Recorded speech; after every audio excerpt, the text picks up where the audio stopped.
Goeiemôre julle, dit is middel van die week, kan julle glo. Ons is al so ver in hierdie maand ook in en nou is ons al in die middel van die week.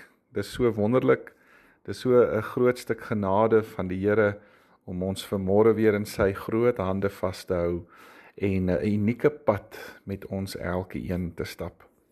Ek wil so 'n bietjie voortbou op gister van die groot storiemaker mense.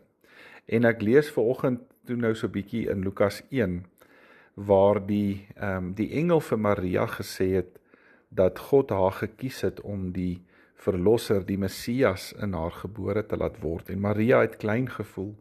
Sy het nie gedink dat sy dit waardig was nie. Maar nadat die engel by haar was, het sy daar in vers 46 tot 48 hierdie dankbetuiging uitgelig oor die feit dat sy net gesê het ek is bereid. Sy het geantwoord, ek prys die Here, ek juig God my verlosser, want hy het na my sy nederige diensmeisie gekyk, en vir die geslagte wat kom sal ek geseënd genoem word. En weet julle, miskien het jy nou na gister gewonder, maar hoe kan ek 'n nie voorblad glans mens wees, en hoe kan ek dan nou nog steeds iets vir iemand beteken? Nou, ek wil vanoggend dit vir julle sê, maar daar sal baie keer in my eie lewe groot celebrities wat oorlede is. Groot helde, jy weet, filmsterre, groot musiekskrywers. En ek sit vandag en ek wonder by myself, mis ek hulle regtig? Want ek meen, ons het met hulle musiek groot geword, ons het met hulle flieks groot geword, en hulle is nie meer vandag daar nie, maar wie mis jy? Mis jy hulle, of mis jy die mense wat die naaste aan jou geleef het, en die meeste tyd in jou lewe spandeer het, en vandag is hulle nie meer daar nie. En ek dink dit is waaroor dit gaan, as jy reg deur die Bybel ook gaan, maar ook in jou eie lewe vanmôre dit kan sê, wie is die mense wat jy die meeste gaan mis? Is dit regtig die celebrities, die glansblad mense? Of is dit daai mense in jou lewe wat met jou tyd spandeer het? Hulle wat vir jou tyd gemaak het? Weet julle, en so kan ek deur die Bybel gaan en ek kan vir julle voorbeeld op voorbeeld noem van net doodgewone mense wat bereid was om ja te sê vir die Here. Dink aan Moses, hy was net 'n skaapwagter daar in die woestyn.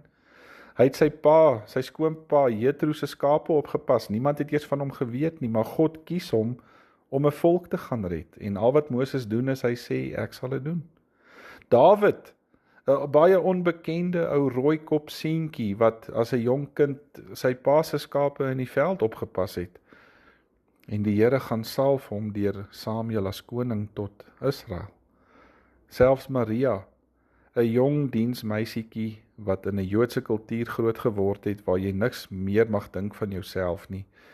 Die Here kies haar en sê vir haar, in jou gaan ek my seun plaas. Ek gaan hom onder jou hart sit om te dra. En weet julle, so kan daar's nog baie ander verhale uitlig, waarin ons Vader mense se lewens radikaal verander, nie voorblad mense, nie. Net omdat hulle gewillig was, toe hy hulle geroep het hulle ja gesê. En al was hulle onbevoeg, al het hulle gevoel hulle gaan niks beteken nie, het hulle sy stem gehoor, hulle het gehoorsaam gereageer, en hulle het besluit om hierdie pad dapper saam met hom te stap. En daarom wil ek vanmôre vir jou kom sê, hou op om jouself met ander te vergelyk. Wees jy 'n nie voorblad glans mens vir iemand. Iemand wat jou eendag sal mis, as jy nie meer daar is nie. Want dan het jy 'n impak gemaak, soos iemand wat eintlik die beroemdste moes wees van almal, maar gekies het om in nederigheid net jou lig te laat skyn. Want jy het vir God lief, en jy het gekies om hierdie pad agter hom aan te stap. Moenie jou verhaal saam met hom onderskat nie. Want daar waar jy elke dag as 'n kind van die Allerhoogste leef, is jy besig om stukkies hemel op die aarde neer te pen vir ander mense. En jy doen dit woord vir woord, en jy doen dit daad vir daad. So hoe groot is jou storie? Maak dit 'n mooi een. Kom ons bid saam. O Hemelse Vader, kom skryf vandag die storie van my lewe soos U wil en help my om gehoorsaam te volg. In Jesus se naam. Amen. Baie dankie julle, mag julle 'n wonderlike en geseënde dag verder hê. Ons praat môre weer. Totsiens.